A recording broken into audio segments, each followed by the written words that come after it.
to awaken the dormant, ecstatic love that is the very essential nature of the soul.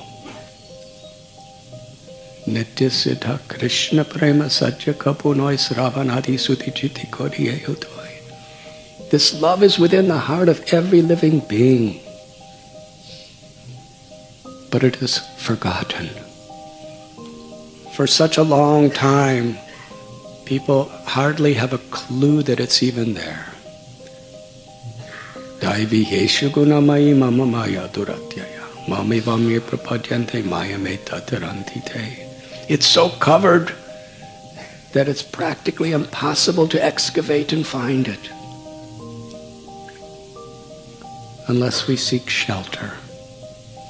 Trinadapi Sunichena. Well, we actually have a humble attitude of service, humility, forgiveness, tolerance, eager to offer respect to others without demanding or expecting respect for oneself. When we sincerely try to live by these principles. Samsiddhir Haritoshanam. Krishna's pleased. And he reciprocates.